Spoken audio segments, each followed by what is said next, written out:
Understanding moral injury has changed the way I view my story. When I look back, I can see that yes, I was already suffering from burnout and compassion fatigue because of the year that I'd had in 2019. But the final straw for me was the moral injury which occurred at the very beginning of COVID. So in the early days of COVID, so March 2020, just after that story that I told you, when fear was high and information low, I was looking after an elderly patient who developed fever and flu-like symptoms on my shift.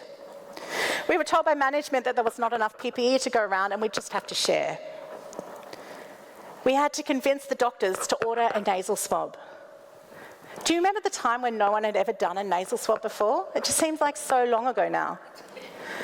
But later in the evening, I rang the after-hours NUM and just to check what my ethical responsibility was after a possible COVID exposure.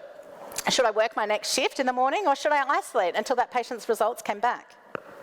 She just laughed at me. Of course you should come to work. If all the nurses who were potentially exposed to COVID isolated themselves, we'd have no nurses left. Exactly. No nurses left. And terrified of taking COVID home to my children or bringing it back to my cancer patients on the next shift, I changed my scrubs and had the hottest shower I could in the work change room. And then I came home, left my shoes at the door and had another shower just in case. And you better believe this was me in the shower.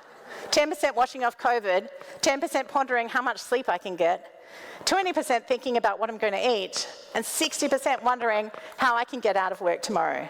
And this is totally me the next morning, deciding to drive to work or across the country to start a new life. Because when we don't feel valued, we start looking for other alternatives. And so as COVID marched on, seeing the way nurses were being treated made me furious.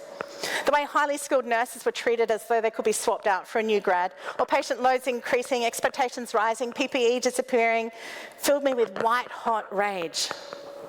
I tried to talk to management, but the director of nursing was equally powerless.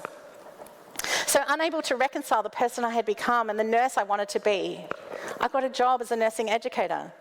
And I love my current role. My current job is to rebuild the confidence and skills of nurses who've been out of the workforce for a while and are trying to get back in. And I absolutely love it and 100% believe I'm making a difference to those students. But as I look back though, I can recognise that what I was experiencing was moral injury. And so if we look at the symptoms between burnout and moral injury, we can see the section in the middle there that there's a lot of symptoms in common. Yeah, so a lot of the same symptoms experienced in burnout we're also experiencing in moral injury.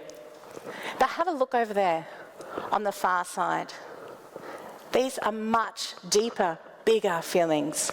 Things like shame, grief, guilt, remorse, outrage, despair, and betrayal.